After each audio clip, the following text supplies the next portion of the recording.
Selamat siang pemirsa, kembali lagi bersama saya Valdes Albasit dengan program Sejarah G30S PKI.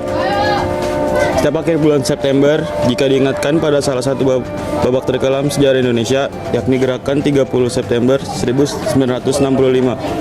Sebuah tempat di Jakarta Timur bernama Lubang Buaya menjadi saksi bisu dan monumen peringatan yang tak lekang oleh waktu. Museum dan Monumen Pancasila Sakti yang berdiri megah di Lubang Buaya adalah kompleks yang didedikasikan untuk mengenang perjuangan dan pengorbanan 7 pahlawan revolusi.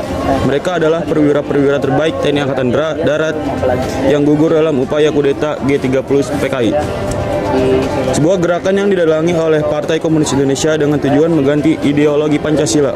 Kompleks ini menjadi penting karena merupakan lokasi mana jenazah para pahlawan seperti Jenderal Ahmad Yani, Lejen Suprato, dan rekan-rekan mereka ditemukan di dalam sumur tua yang kini kita kenal sebagai sumur maut. Untuk melihat lebih dekat bagaimana sejarah kelam disajikan sebagai pelajaran bagi generasi kami, kita bergabung dengan reporter kami yang bernama Gibran, yang berada langsung di kawasan Monumen Pancasila Sakti Lubang Buaya. Gibran, silakan dengan laporan Anda. Apa sih yang terjadi di Museum Nasional Pancasila Sakti ini? Monumen Pancasila Sakti, juga dikenal sebagai Museum Pengkhianatan PKI, adalah kompleks museum dan monumen yang didirikan sebagai pengingat akan tragedi nasional peristiwa G30 PKI. Tempat ini menyimpan diorama, benda-benda bersejarah, dan berbagai visualisasi yang menggambarkan upaya kudeta oleh Partai Komunis Indonesia PKI yang bertujuan mengganti ideologi Pancasila dengan komunisme.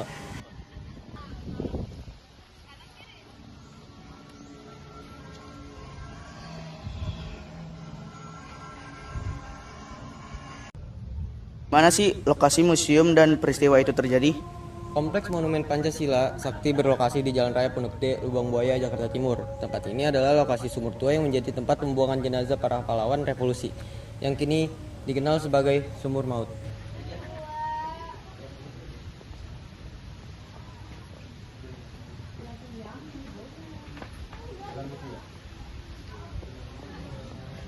Kapan sih peristiwa tersebut terjadi?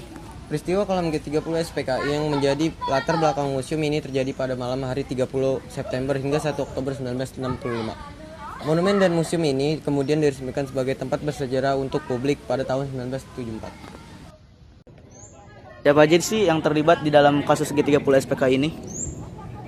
Museum ini didirikan gagasan Presiden kedua RI Soeharto dan dikelola oleh Pusat Sejarah TNI. Tokoh utama yang dikenang di sini adalah 7 pahlawan revolusi yang menjadi korban penculikan dan pembunuhan keji, antara lain Jenderal TNI Anumerta Ahmad Yani, Letjen TNI Anumerta Suprapto, Letjen TNI Anumerta S. Parman, Letjen TNI Anumerta Men Haryono, Maijen TNI Anumerta di Panjaitan, Maijen TNI Anumerta Sutoyo Siswo Miharjo, dan Kapten CZI Anumerta Pierre Tendian. Mengapa museum ini didirikan? Museum ini didirikan untuk mengenang dan mengabdikan semangat perjuangan pahlawan revolusi dan mempertahankan Pancasila dari ancaman ideologi komunisme. Tujuannya adalah memberikan edukasi kepada masyarakat, khususnya generasi muda, tentang sejarah kelam pengkhianatan PKI dan pentingnya menjaga keutuhan ideologi negara Pancasila. Mana museum ini menyajikan sejarah? Monumen Pancasila Sakti menyajikan sejarah melalui berbagai cara, meliputi monumen patung pahlawan revolusi yang berdiri tegak, sumur maut sebagai bukti otentik tempat penemuan jenazah, museum pengkhianatan PKI yang menampilkan diorama adegan-adegan penting dalam peristiwa G30 PKI, mulai dari perencanaan, penculikan, penyiksaan, hingga pengangkatan jenazah.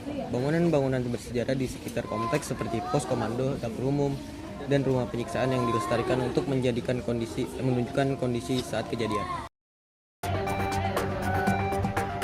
Demikian kilas sejarah kali ini, tetaplah bersama kami di Sejarah Museum G30S PKI.